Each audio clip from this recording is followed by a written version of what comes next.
Alors, bonjour à toutes et tous. C'est avec vraiment un très grand plaisir que je suis à nouveau avec vous aujourd'hui. Et j'accueille aujourd'hui Rémi Quirion, qui est donc le scientifique en chef du Québec. Avant d'entrer dans le vif du sujet qui est ce rapport attendu sur l'Université québécoise du futur, j'aimerais vous présenter le scientifique en chef et également lui demander un petit peu de prendre le temps de nous parler quand même de son organisation, les Fonds de recherche du Québec, organisation importante pour toute la communauté des chercheurs et des chercheuses, et ensuite aborder vraiment le vif du sujet, donc ce rapport, cette consultation qui a eu lieu à l'automne. D'ailleurs, les questions que je poserai à Rémi sont bien sûr tirées des questions qui arrivent en temps réel, mais tout autant des questions que vous avez posées, chacune et chacun d'entre vous, lors de la consultation l'automne passé. Nous en avons fait une synthèse. Parfois, nous avons aggloméré quelques questions et nous conclurons certainement sur ce nouveau conseil, le Conseil de l'innovation, qui a donc été annoncé le 10 décembre dernier. Permettez-moi en quelques mots de lire sa biographie tout d'abord. Donc, le professeur Rémi Quirion est scientifique en chef depuis juillet 2011. Professeur titulaire en psychiatrie à l'Université McGill, il a occupé le poste de directeur scientifique au Centre de recherche de l'Institut Douglas de 1996 à 2011.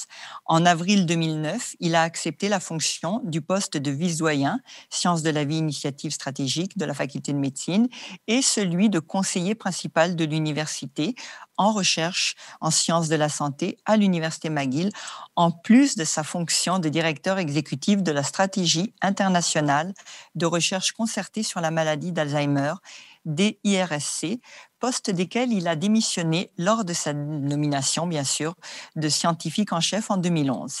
Il est le président des conseils d'administration des 3 fonds de recherche du Québec, santé, nature et technologie, société et culture. Rémi Quirion a reçu de nombreuses distinctions, dont celle d'officier de l'Ordre du Canada en 2007, membre de la Société royale du Canada et chevalier de l'Ordre national du Québec.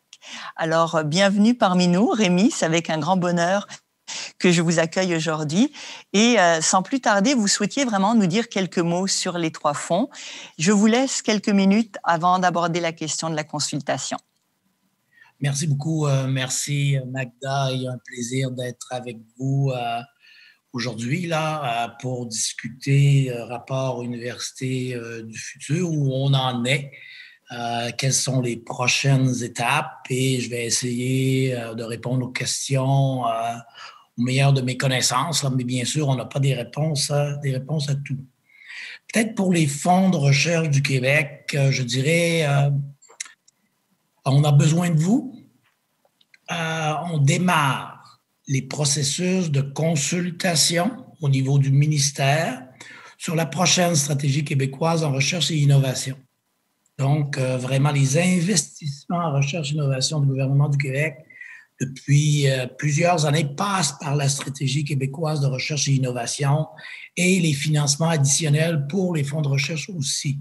Donc, on a des financements de base inscrits dans les budgets au ministère des Finances, mais les financements additionnels, comme par exemple le fait du côté grand défi de société, vient de là. Donc, SQRI, consultation SQRI, je dirais au cours des prochains mois, vous allez sûrement être consulté. En parallèle, et c'est une des premières fois que ça arrive, les plans stratégiques des fonds de recherche. Donc, on est arrimé, cette fois-ci, les mêmes échéanciers, ou à peu près, pour les plans stratégiques des 3 fonds de recherche et la SQRI. Très prioritaire pour nous, et on a travaillé beaucoup sur ça avec les 3 directrices scientifiques, avec les 3 conseils d'administration pendant l'été, et avec les gens au ministère et avec notre ministre, pour s'assurer que la science, que la recherche est en tête de pont lorsqu'on parle de financement. Parce que c'est sûr que dans le cadre de la reprise économique suite à la pandémie, les besoins, les demandes sur nos gouvernements vont être énormes dans plusieurs secteurs, et on peut le comprendre. On peut penser au tourisme, on peut penser au spectacle, on peut penser à différents pans de l'économie. Mais pour nous, c'est un peu l'argumentaire qu'on a pris à l'été, la reprise économique, le Québec de demain, ça passe par l'enseignement supérieur, ça passe par la science, ça passe par la recherche. Alors, Excuse, Magda. Non, non, mais justement, Rémi, et je vais passer au tutoiement parce qu'effectivement, on se connaît un peu, ça va être plus facile. L'importance de la mission universitaire du lieu, et c'est une question directement qui nous provient d'emblée du public, qui lit généralement en temps réel. Et donc, comment rappeler au grand public le rôle fondamental, l'ampleur de l'institution qu'est l'université, des volets de sa mission également, la recherche bien sûr. Comment bien faire comprendre également que c'est une contribution à l'enrichissement des sociétés, l'enrichissement scientifique, culturel, plutôt qu'une simple démarche individuelle. Et ça, je crois que c'est un collectif qui est important. Comment répondre à cette première question? Oui, et ça, on a travaillé, comme je disais, beaucoup là, avec les conseils d'administration, aussi avec les grands donneurs d'ordre au Québec, les grandes compagnies, les grandes institutions. Et finalement, un bon côté de la pandémie, c'est que la science, la recherche, les chercheurs, les professeurs n'ont jamais été aussi présents sur la place publique. Donc, les concitoyens, les élus ont mieux compris la recherche, la science, l'importance de l'université, beaucoup mieux compris. Et je dois dire que pour nous, au Fonds de recherche du Québec, ça nous a ouvert beaucoup de portes. Donc, même dans mon rôle de scientifique en chef, dans certains ministères plus ou moins connus, et là, les gens nous ont vus partout, ont vu les chercheurs un peu partout. Et donc, lorsqu'on est arrivé aux finances, lors de la mise à jour économique du mois de novembre, bien, ça a permis au Fonds de recherche, pour la seule raison, mais d'aller chercher quand même 50 millions de dollars de plus. Là. Okay. Là, les budgets sont difficiles.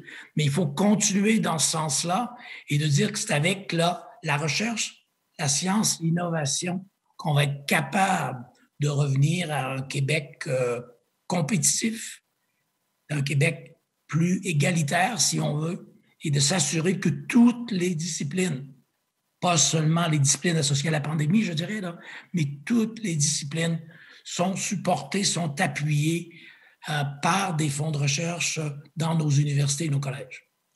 Et parlant de discipline, une question qui également a été tout de suite transmise, la place des arts.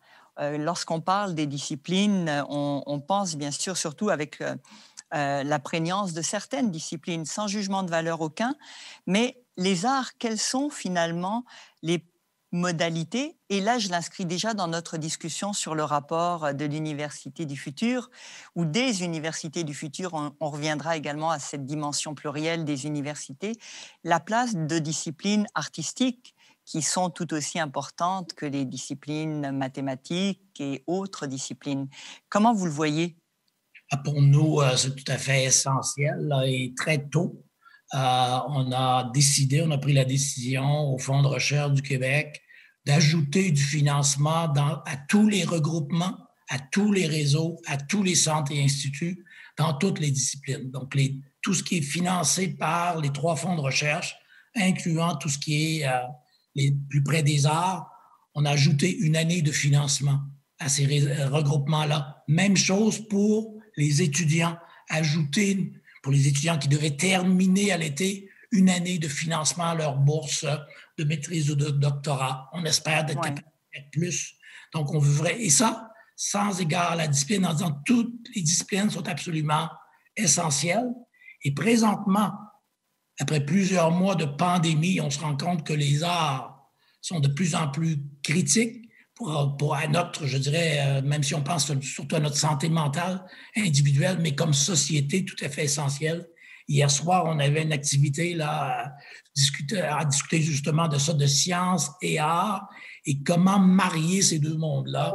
Et ça, si vous avez des suggestions, n'hésitez pas. Là. On a eu des petits programmes comme COVID Art, où là, des artistes avec des chercheurs, des scientifiques, pour créer des œuvres d'art dans différentes municipalités du Québec. Un programme de nature et technologie, société, culture, PRISM, aussi pour amener des artistes et des chercheurs, des mathématiciens, par exemple, ou des chimistes, à partager des langages, à apprendre le langage de l'autre. Et ça, je pense, c'est tout à fait essentiel.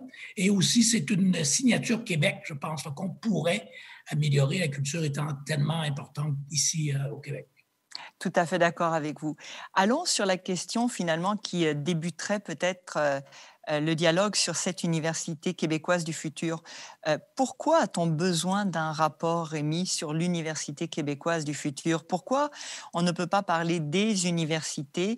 Et l'UQAM a toujours occupé quand même une place tout à fait particulière dans l'écosystème des universités québécoises. Donc, est-ce qu'on veut vraiment être assimilé à d'autres types d'universités? J'aimerais beaucoup t'entendre à ce sujet. Pour nous, on avait le titre Université du futur, mais ça ne veut pas dire un modèle, un seul modèle appliqué à tout le monde. C'est pas ça du tout, là.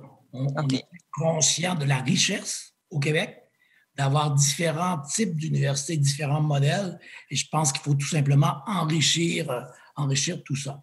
D'où ça vient, hein, finalement, les travaux qui ont mené au rapport.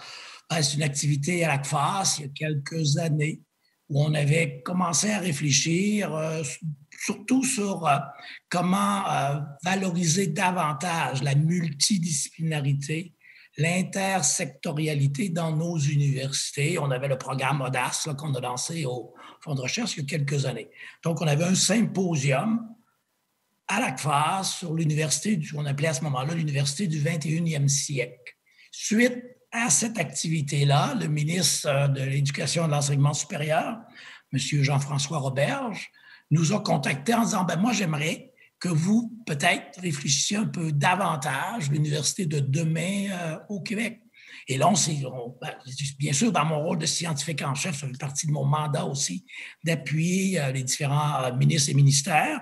On s'est rencontrés avec M. Roberge et on s'est dit « OK, on va créer un petit groupe qui n'est pas décisionnel, là. On va discuter avec la communauté scientifique, avec les universitaires, avec des universitaires de l'extérieur du Québec. On en a consulté plusieurs.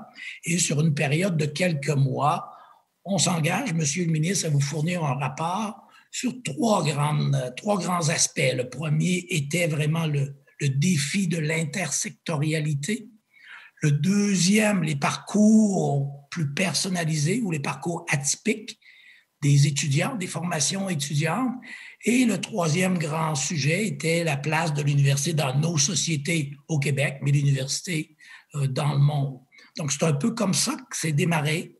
Et là, avoir un représentant des étudiants, représentant des chargés de cours, représentant des profs, le BCI, rectorat, le grand public. Donc, et on a travaillé pendant quelques mois avec ces consultations-là pour arriver à certaines suggestions.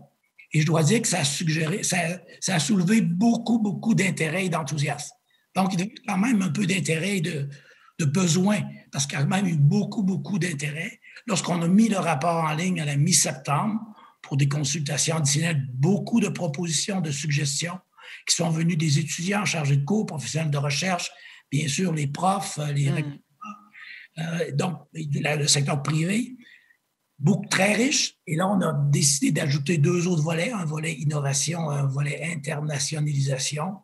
4 journées de discussion, de consultation, bien sûr en virtuel au mois de novembre, pour voir par rapport au rapport original, est-ce que ça allait dans le sens qu'il y avait un consensus ou non. Et on a ajusté nos recommandations. Le rapport, entre guillemets, final soumis à la ministre en décembre. Il devrait être rendu public, je dirais, d'ici la mi-février. Et pour moi, on a déjà fait un bout de travail, mais c'est plutôt le début, là. D'accord. Donc, c'est bien un début et pas une fin. Rassurez-nous, on n'est pas en train de dire on a canné, pardonnez-moi l'expression, on est en train déjà de stabiliser, on continue d'y réfléchir ensemble. Je pense que maintenant, il y a certaines pistes, éventuellement dans des pistes d'action sur les différents sujets que j'ai mentionnés. Et là, qu'il va y avoir un petit groupe de travail au ministère sous la direction de la ministre ou des adjoints. Et là, ces gens-là vont sûrement consulter la communauté québécoise, les différents acteurs, pour dire, dans tel secteur, on devrait faire telle chose.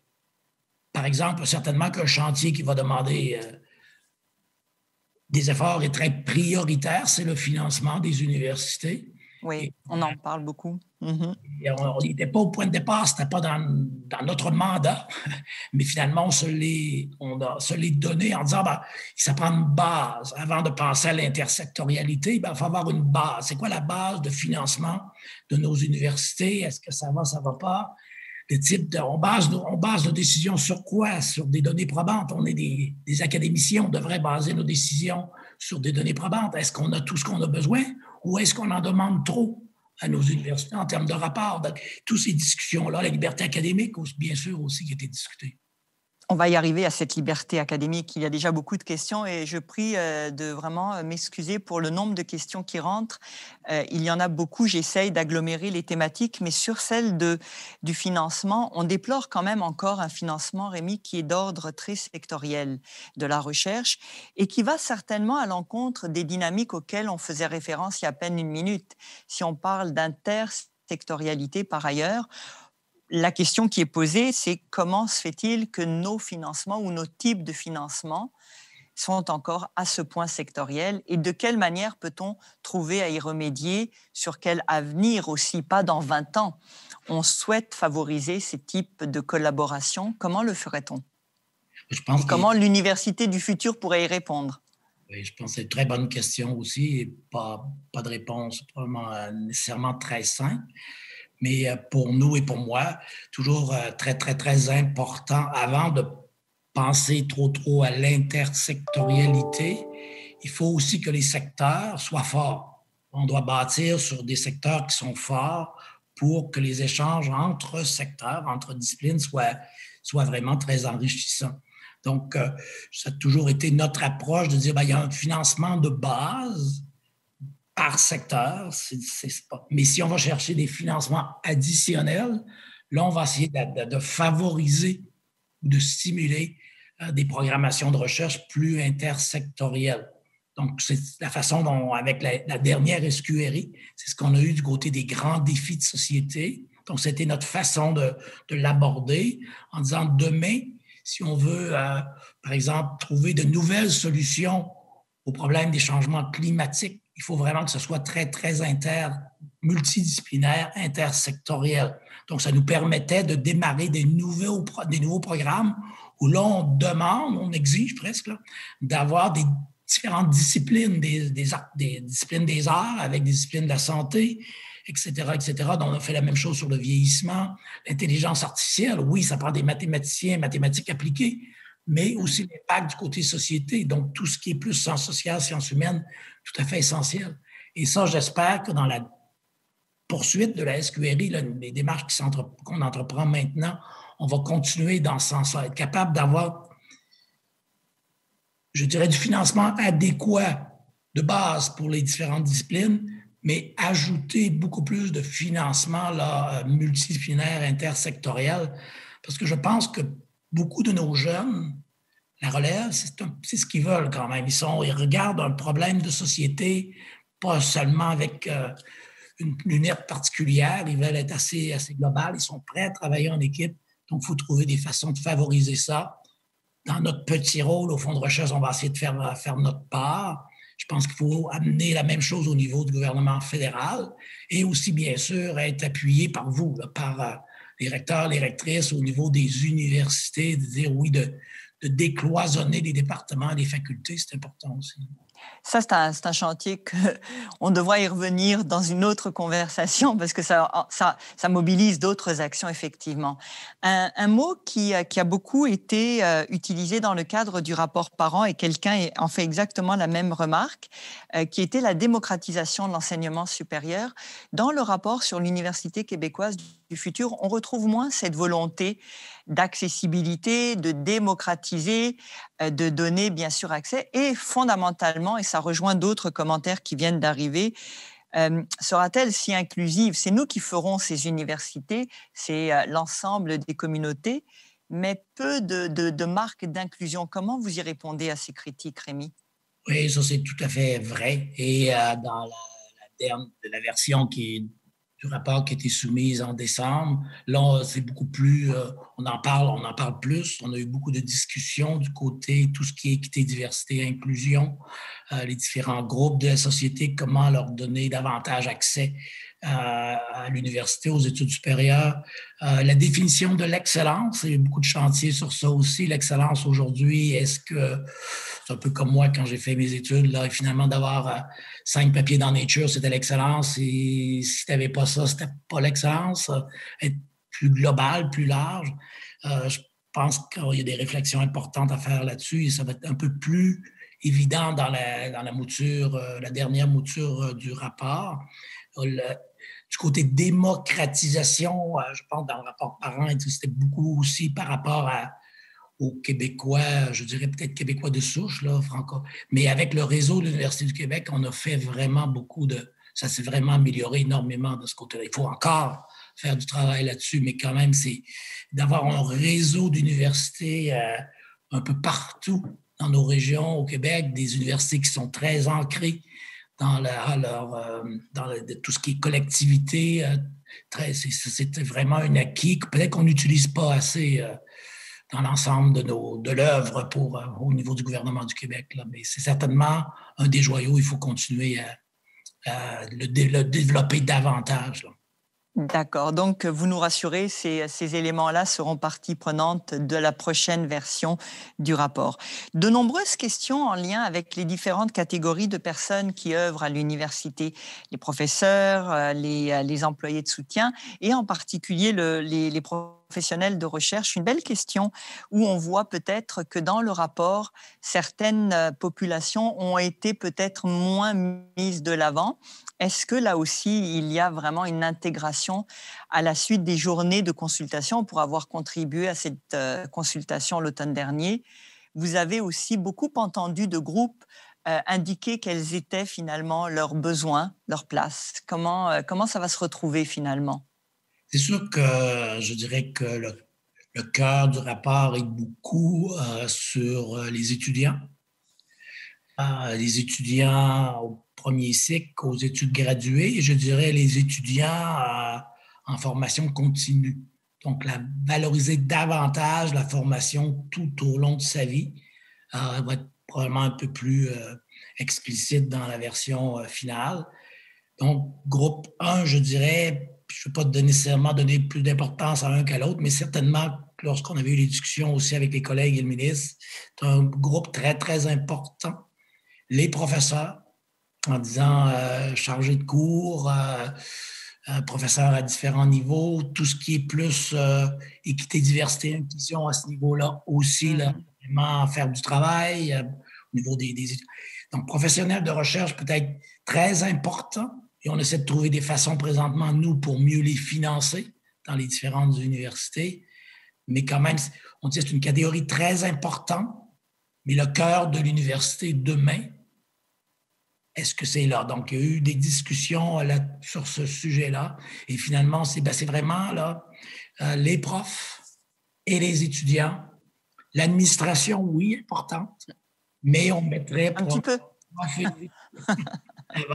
Et puis les professionnels, encore une fois, très importants, mais peut-être à un niveau un peu différent. On en parle un peu dans le rapport, puis on va essayer, nous, au fonds de recherche aussi, puis je sais qu'au fédéral, ils essaient de faire la même chose aussi pour peut-être trouver des nouvelles façons d'appuyer les professionnels de recherche dans beaucoup, beaucoup de disciplines, parce que c'est une partie très, très importante du fonctionnement d'une équipe d'un laboratoire. Pour moi, ça a été très important dans ma carrière pouvoir compter sur des professionnels de recherche.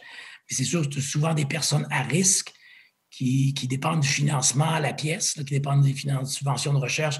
Donc, est-ce qu'il y a moyen de changer ça? Peut-être que là, c'est un chantier sur le financement des universités et changer la façon dont on finance nos universités, qui est beaucoup à la tête de pipe présentement. Donc, il faut trouver une nouvelle façon aussi de financer nos universités. Ça va sûrement être un chantier là, suite Pouvoir reprendre les travaux sur la formule de financement, tout à fait, c'est quelque chose qui devrait se faire. Je pense qu'on fait déjà des représentations à cet effet.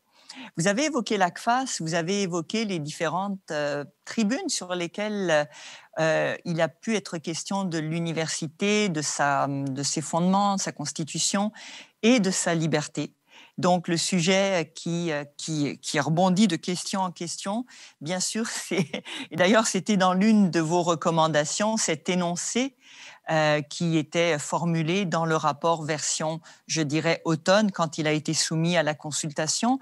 La liberté académique, qui a été d'ailleurs très abondamment traitée lors des journées de consultation. Vous avez vu à quel point, à chaque fois, on revenait à la charge plusieurs des participants. Comment vous allez habiter ce chantier-là, parce qu'il va falloir aussi voir de quelle manière le mener. Et vous avez déjà, vous me disiez quelques minutes avant d'entrer en ondes, entre guillemets, quelques minutes avant, vous me disiez un petit peu quel était votre intérêt et votre vision. Expliquez-la nous, s'il vous plaît. C'est un sujet très, très important. Je dois dire, lorsqu'on en a discuté, le petit groupe de travail, pendant nos délibérations au printemps dernier, début de l'été, on inscrit les mentions qu'on voit dans le rapport, on inscrit ça dans le rapport en disant c'est très, très important. Là. Il y a des changements qui arrivent dans notre société. Donc, l'université doit être un lieu où on peut discuter très ouvertement de toutes sortes de problématiques. Donc, on a décidé de l'inscrire dans cette version, première version du rapport. Mais on ne se doutait pas que ça deviendrait un sujet aussi chaud, aussi rapidement. Donc, dès la sortie du rapport en septembre, la version en ligne, des demandes d'un peu partout, parce que bien sûr, ce qui est arrivé à l'Université d'Ottawa et autres, beaucoup de pression. Donc, c'est certain, et ça, j'en ai discuté déjà avec la ministre McCann, on ne peut pas le mettre de côté et l'oublier. Il faut vraiment avoir un chantier sur ce sujet-là. On ne le réglera pas rapidement, et probablement que c'est mieux de ne pas le régler rapidement. Là. Prendre le temps de bien réfléchir avec des experts dans le secteur, dans le domaine, consulter largement. Mais c'est certain que pour nous, je pense que la liberté académique et aussi l'indépendance institutionnelle, très important. Donc, voir comment dans l'université de demain, l'université du futur, on essaie d'arrimer tout ça. Et on est quand même un peu privilégié, je dirais, là, au Québec. Lorsque tout ça a sorti, les 4 partis politiques ont tous dit la même chose. C'est un chantier très important et la liberté académique est importante. Comment s'assurer qu'on protège ça au niveau d'un gouvernement? Là, on va sûrement avoir beaucoup de discussions. Est-ce qu'une loi, un énoncé, etc. Et là, la participation des recteurs, rectrices va être essentielle. La participation des experts, des professeurs, des étudiants, du citoyen ordinaire aussi, entre guillemets, là, qui ne fait pas partie de l'institution académique. Ça va être essentiel. Mais on ne peut pas ignorer ce chantier-là. Et il va falloir y consacrer le temps que ça va demander là, pour avoir une façon de faire qui va être acceptable pour l'ensemble de notre société. Et est-ce que ce serait un des mandats que vous pourriez donner, par exemple, dans le rapport sur les recommandations, je ne sais plus si c'est la 9, 10, il y avait cette idée de concertation ou de conférence permanente qui a été également beaucoup discutée. Est-ce que ça pourrait être un des lieux où se discuterait également la liberté académique universitaire et la liberté autre peut-être également? Ou est-ce qu'il n'y a pas encore de plan à cet effet-là?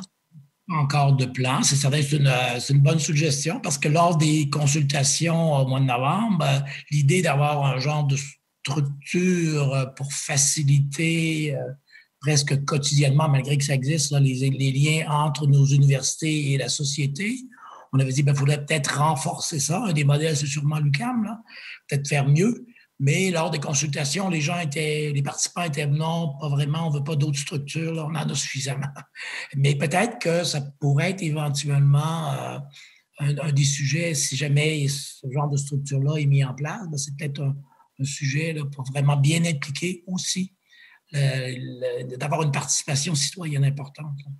Donc, j'entends bien que ça va être quelque chose qui risque d'être traité à l'échelle vraiment citoyenne et de voir de quelle manière ça va être organisé. Vous allez aussi en faire plusieurs types de recommandations ou consultation, quelle que soit la modalité de la consultation, y compris dans nos propres institutions, puisqu'on va y contribuer de manière directe, je présume. Oui, probablement. C'est sûr qu'il faut en discuter aussi avec Madame la ministre, là, avec l'équipe, mais je pense qu'elle est tout à fait consciente qu'on ne peut pas dire non, non, on ne touche pas à ça, c'est trop compliqué. Il faut vraiment l'attaquer, je dirais presque de front, mais on n'a pas l'expertise nécessaire. Là. Il faut vraiment le faire avec les collègues, avec les experts. Et au niveau des instances gouvernementales, ben, je pense que bon, un peu suivre, je dirais, c'est pas peut-être le bon terme, mais il faut avoir l'appui de la communauté universitaire et l'appui de la population pour dire on va dans ce sens-là. Et certainement l'appui des gouvernements. Une question très intéressante qui pose de manière toute simple, en direct quasiment, le lien entre finalement l'institution que vous représentez, les fonds de recherche, et les relations gouvernementales.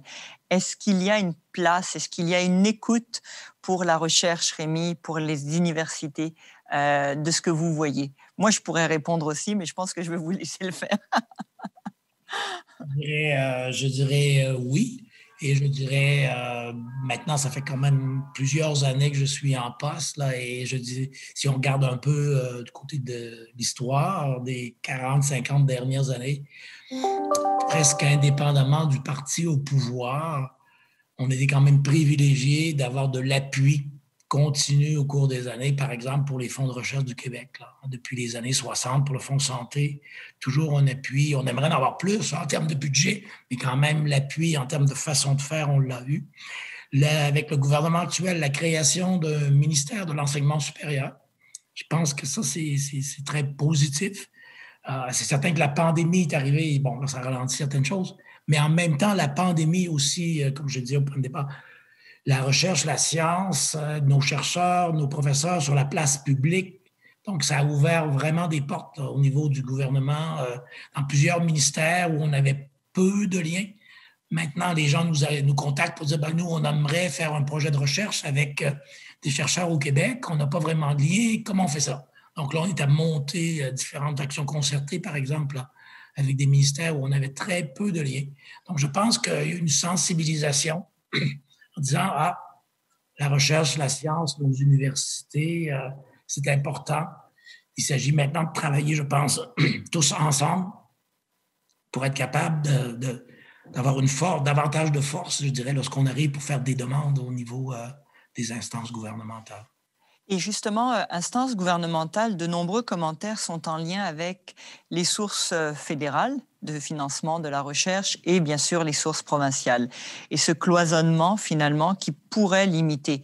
Est-ce qu'il n'y aurait pas lieu dans cette forme d'université à venir, ou quelle qu'elle soit, ou comme on veut bien l'appeler, que ce décloisonnement soit un principe assumé? Et de la même manière, également, une autre question, parce que c'est le volet enseignement-recherche, qu'on cesse de séparer l'enseignement et la recherche et qu'on intègre ces deux volets-là. Ce serait super là, si on peut aller vers ça.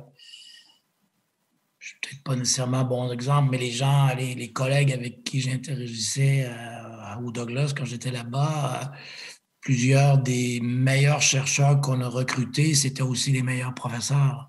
Donc, ça fait partie de la même personne. Donc, peut-être plutôt que de le mettre dans deux silos, de dire ben, c'est une chose et je dirais presque aussi les contributions plus à la société. Ouais. D'un ensemble. Peut-être qu'on a eu beaucoup tendance et peut-être qu'on doit changer un peu les choses encore une fois en termes d'excellence, par exemple. Ça veut dire quoi? Comment évaluer nos professeurs pour les promotions et tout ça. C'est un gros chantier, ça aussi. Mais ouais. Je pense que peut-être qu'en bout de ligne, on s'est fait des torts en essayant de tout diviser en petits paquets, là, plutôt que de dire on essaie de construire vraiment quelque chose qui est intégré. Et l'enseignement au niveau universitaire, valorisation de l'enseignement au premier cycle, valorisation de la recherche, je pense que ce serait gagnant là, pour l'ensemble des professeurs. Ça serait certainement gagnant pour les étudiants aussi. D'ailleurs, vous parlez d'étudiants et une étudiante précise qu'en tant qu'étudiante au doctorat, la transdisciplinarité, bien plus que l'interdisciplinarité, est difficilement reconnue dans les universités. Et c'est quelque chose qui vous touche beaucoup parce que vous en avez régulièrement parlé. Bien sûr, il y a interdisciplinarité, intersectorialité et transdisciplinarité. Et le constat que nous faisons, plusieurs d'ailleurs, qu'il y a peut-être une non-reconnaissance, et vous venez d'en parler également, de cet immense chantier. Donc, vous n'aurez pas la réponse à cette question très complexe, mais il va falloir également que les fonds de recherche appuient ces transformations-là. Certainement, nous, il faut travailler avec vous, travailler avec les universités, de part et d'autre, appuyer ça. Et peut-être un peu naïvement, je dirais, c'est un autre gros chantier, là, mais si on peut changer la méthode de financement des universités, ça pourrait aider beaucoup, là. D'avoir des financements qui sont pour ce genre d'activité-là, un peu plus transdisciplinaire, pour avoir appuyer les étudiants, les professeurs aussi, là, parce que c'est pas évident pour un jeune prof ou une jeune chercheuse de commencer comme ça, là, parce qu'on se fait dire, ah ben non, concentre-toi sur ta biochimie si tu es biochimiste. Là. Et si on pouvait avoir une façon de financer nos universités qui est différente du financement actuel, ça pourrait aider pour d'autres recommandations qu'on a dans le rapport, par exemple, tout le lien sciences et université, société, là aussi, d'avoir des budgets, des financements qui sont plus associés à ce type d'activité-là, ça pourrait être très aidant. Donc, ça, le chantier de financement va être très important, mais il semble avoir une bonne volonté au niveau du gouvernement du Québec. Et parlant de financement, on parle aussi beaucoup de différents types de recherche, et on va de la recherche partenariale à la recherche subventionnée et à la place des organisations privées dans ces types de recherche. C'est une des grandes inquiétudes également que l'on a, de voir un peu des fois un peu trop peut-être aussi la présence de certains acteurs du privé. Et ça, comment s'en prémunir d'une certaine manière? Bien sûr, on a nos règlements, nos politiques, tout ça est bien mis en œuvre, mais il y a quand même certains discours, les discours s'imprègnent, prennent forme en particulier. De quelle manière le traiterez-vous? Parce que c'est un aspect qui a été un peu abordé, mais pas beaucoup dans les consultations. Pas énormément, énormément. Là, un peu plus dans le volet, le chapitre innovation, où on Oui. parle de différents types d'innovation, incluant innovation et partenariat avec le secteur privé. Donc, oui, il y a des règles. Ça, moi, je suis assez positif par rapport à ça. Bien sûr, il faut bien protéger nos étudiants et nos profs lorsqu'il y a des liens comme ça. Il faut avoir des conditions très précises. Mais je pense que peut-être le mouvement des sciences ouvertes va nous amener un peu plus loin de ce côté-là. Pour vraiment, oui, on a peut-être un contrat ou un partenariat avec une compagnie quelconque, mais si on peut avancer et dire ben, tout est en sciences ouvertes, là, ça change la donne un peu. Ce n'est plus une question de dire ben, moi, je prends un brevet et tu n'as pas le droit de publier pendant un certain temps. Et ça, j'espère. On a vu dans la pandémie que ça a aidé énormément. Là, cette science ouverte-là, là, où le privé était très impliqué aussi. Là. Et là, on revient un peu en arrière dans un sens où là, on a le produit et on fait des ventes avec ça. Là. Et je pense qu'on doit aller de plus en plus vers des concepts de science ouverte, de liberté d'accès aux données, pas nécessairement juste pour l'équipe de recherche là, qui est impliquée avec le partenaire, mais ça devient ouvert un peu pour tout le monde dans le monde, finalement. Et ça permet d'avancer plus rapidement. Vous avez parlé d'innovation à l'instant. Et en fait, ça va faire le lien avec parmi les dernières questions, l'innovation et ce conseil de l'innovation, un innovateur en chef, donc un scientifique en chef, un innovateur en chef.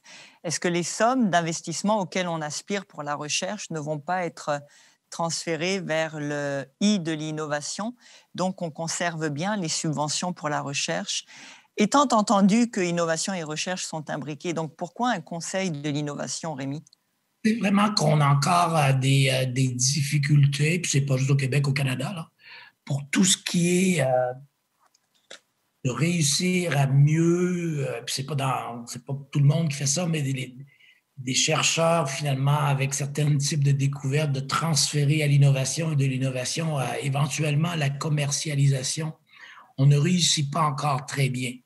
Au Québec et au Canada, c'est la même chose. Là. Donc, vraiment, c'est une façon de s'assurer de la chaîne qui part de la recherche très fondamentale jusqu'à un produit. Et ça, ce n'est pas une demande dans tous les secteurs. Là, encore une fois, dans certains cas, oui, dans certains d'autres cas, ça n'arrive jamais. Mais là, on va bien travailler ensemble. Je connais Luc Sirois depuis longtemps. On a eu beaucoup de discussions au niveau du cabinet du ministre, tout ça. Et moi, je suis très confiant là, que ça va permettre de valoriser davantage encore toute la science, recherche fondamentale, et l'amener peut-être un peu plus loin. Et pour les chercheurs, pour les jeunes qui veulent peut-être avoir une carrière en entrepreneuriat, valoriser aussi davantage, les aider du côté de l'entrepreneuriat scientifique et trouver des façons, peut-être un peu plus comme on voit en Allemagne, en Israël, bien sûr, en Corée du Sud, où tu peux essayer, tu démarres une compagnie et ça ne fonctionne pas. Mais tu as une deuxième et une troisième chance. Parce qu'à chaque fois, quelque chose.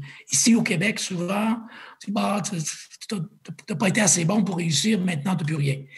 Donc, trouver vraiment une façon là, d'avoir une chaîne qui part de fondamental. Et je pense qu'on a discuté assez souvent avec notre patron, notre ministre, et bien sûr Sophie aussi, Sophie D'Amour, qui est la présidente du conseil, d'avoir quelqu'un qui est à l'université pour présider le conseil. Moi, je suis là-dessus. Il y a d'autres chercheurs aussi pour arriver à dire, ça s'appelle Conseil d'innovation, mais pour avoir de l'innovation, ça prend de la recherche au point de départ. Fait que si on n'a pas ça, on n'aura pas d'innovation. D'accord. Je sais que vous êtes attendu, vous m'avez dit tout à l'heure, à San Francisco et qu'il nous faut, vous allez passer d'un Zoom à un autre. On a commencé par le rôle et la mission fondamentale des universités, le savoir, la transmission. Donc, je conclurai par une question qui est celle de l'extension de la place des universités.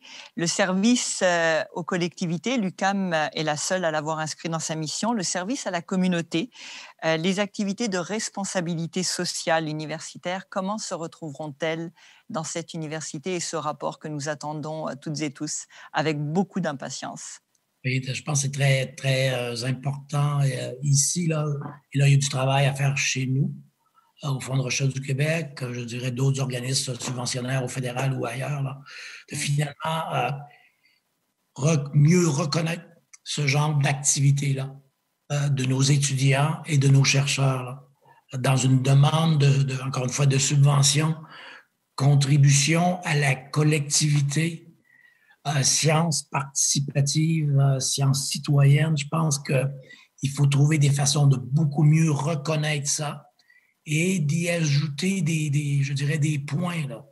Parce que je me rappelle, dans mon autre vie, là, oui, on est autour d'une table comme membre d'un comité de pairs. Et dans une demande, une étudiante ou une jeune chercheuse va dire, moi, j'ai fait ça aussi. Puis on dit, ah oui, c'est bien, là, donner des conférences publiques. Mais bon, ce qui compte, c'est vraiment là, le projet. Donc, vraiment, de dire maintenant, oui, le projet est bien important, c'est sûr, là, mais aussi donner des points, être obligé de quantifier ces autres activités-là et de donner un poids assez lourd. Donc, c'est toutes des choses qu'on est à discuter aussi à l'interne là, pour excellence. Ce que veut dire l'excellence et comment l'évaluer dans nos programmes de subvention et nos programmes de bourse. Donc, je pense que ça va faire plaisir à plusieurs personnes. Je pense aussi qu'on pourrait continuer longtemps et de nombreuses questions n'ont pu trouver réponse. J'en suis désolée, il y a eu énormément de commentaires. Commenter le rapport a pris quand même 4 jours de délibération à temps plein. Je pense qu'on n'avait pas comme prétention aujourd'hui de répondre à l'ensemble des questionnements, mais d'aborder cette question et surtout celle de la liberté académique sur laquelle nous sommes passablement inquiètes et inquiets. Merci Rémi du temps que tu nous as consacré. J'ai hâte de te retrouver pour la question des chaires UNESCO, puisque nous aurons aussi à poursuivre le chantier des chaires UNESCO. Alors, à très bientôt pour la suite. Merci encore. Et merci à vous. Et n'hésitez pas, là, si vous avez d'autres commentaires, suggestions, vous pouvez nous écrire. On est là pour vous écouter. Merci beaucoup. Ça sera bien entendu et on n'hésitera pas, c'est certain. À bientôt. Merci beaucoup. Au revoir. Merci.